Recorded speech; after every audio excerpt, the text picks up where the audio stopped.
ഇനിയിപ്പോ 2 മാസം കൂടി കഴിഞ്ഞാല് അപ്പൂട്ടന്റെ കല്യാണമായി.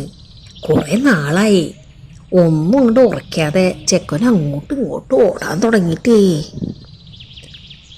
എന്നും പുട്ടാണോ? പുട്ടോ?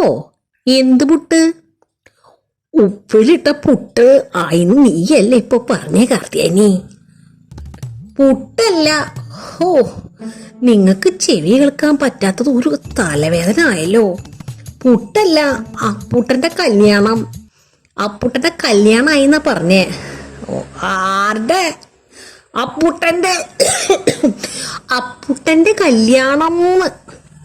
ആ, കല്ലോ? ആരുടെ കല്യാണില്ല? എൻ്റെ കല്ലിടല്. എൻ്റെ കാണാരേട്ടാ, നിങ്ങൾ ഇന്നെ പ്രാന്താക്കരുത്. ശ്രദ്ധിച്ചാൽ നിങ്ങൾക്ക് എല്ലാം കേൾക്കാൻ പറ്റുന്നു എനിക്ക് നല്ല നിശ്ചയമുണ്ട്. എന്നാലും എന്നെ ബുദ്ധിമുട്ടിക്കുകയാണല്ലോ ലക്ഷ്യം. എൻ്റെ ഒരു ഭീതി. ആ, നിധിയോ? കല്ലിട്ടപ്പോ ആർക്കാ നിധി കിട്ടിയ കാർത്തിയെ? നിങ്ങളുടെ അമ്മയ്ക്ക്. എന്റെ അമ്മയ്ക്ക് പറയുന്നു അസത്തെ ഈ കൈയുടെ ഫലം ഒന്നും പോയിട്ടില്ല, ഒന്നാ തരും ഞാൻ. അപ്പൊ നിങ്ങൾക്ക് ചെവി കേൾക്കാല്ലേ? അമ്മേനെ പറഞ്ഞപ്പോ ഒരു വളവും തിരിവും ഇല്ലാണ്ട് അങ്ങോട്ട് കേട്ടു. എന്ത്? എനിക്ക് വകതിരിവില്ലെന്നോ? നിന്റെ അച്ഛനാണോ വകതിരിവ് ബോധമില്ലാത്തത്? നിന്നെ എൻ്റെ തലയിൽ കെട്ടിപ്പിടിച്ചിട്ട് അയാള് രക്ഷപ്പെട്ടു.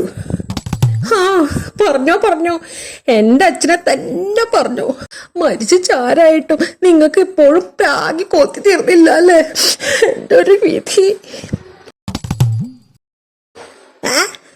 കൊരനോ? ഏതു കോരൻ? നിന്റെ ഇഷ്ടക്കാരൻ കോരൻ. വയസ്സ് കുറെ ആയില്ലേ? വയസ്സ് കുറെ ആയിട്ട് നിന്റെ പൂതി തീർന്നില്ലേ പൂതന? ദേ, വേണ്ടാത്തരം പറഞ്ഞാലുണ്ടല്ലോ.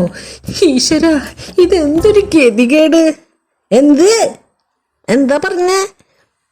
ഒന്നില്ല, ഒരു ആന ചത്തു, അതിനെ അങ്ങോട്ട് കുഴിച്ചിട്ടൂന്ന്.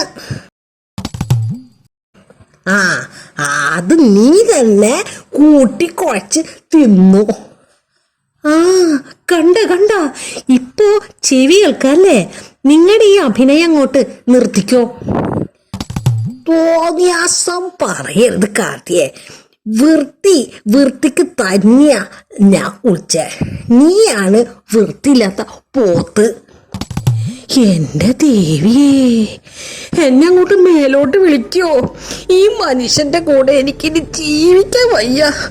എന്റെ ഒരു യോഗം. എങ്ങോട്ടെടുക്കാൻ? ഈ വയ്യാത്ത ഞാൻ നിന്നെ എടുത്തോണ്ട് നടക്കാൻ എനിക്ക് വല്ല പ്രാന്തുണ്ടോ കാർത്തിയെ? നിന്റെ സ്വഭാവം തീരെ ശരിയല്ല. നിങ്ങൾക്കല്ല, എനിക്കാ ഭ്രാന്ത്. ഞാനാണല്ലോ ഇപ്പൊ കുഴപ്പം. ഞാനങ്ങോട്ട് ഇല്ലാണ്ടായ പിന്നെ കഴിഞ്ഞല്ലോ ഇതൊക്കെ. എനിക്കിനി ജീവിക്കണ്ട. അങ്ങനെയുള്ള നല്ല കാര്യം പറ കാർത്തിയെ. എനിക്കുണ്ടൊരു പൂതി. എന്ത് പൂതി? അത് ഈ വയസ്സാം കാലത്ത്?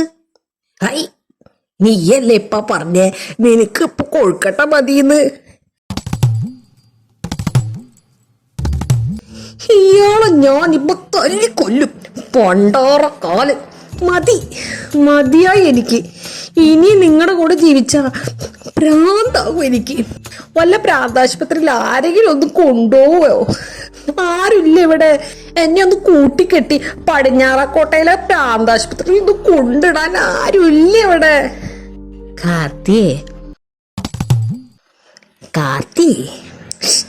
നിനക്കിതെന്തിന്റെ കേടാ? എന്നെ ഒന്ന് തോണ്ടാണ്ടിരിക്കുക.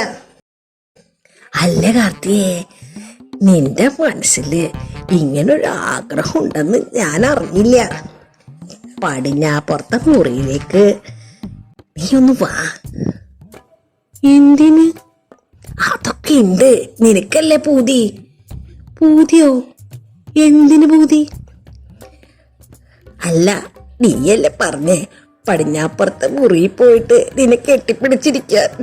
അവിടത്തെ ജനലിന്റെ കുളത്തിന് ഒരു ആട്ടുണ്ട്. അത് സാരില്ല, നീ അങ്ങോട്ട് വന്നേ, എന്നെ കൊണ്ട് പറ്റണ പോലൊക്കെ കെട്ടിപ്പിടിച്ചിരിക്ക. നിനക്ക് സന്തോഷായാ മതി.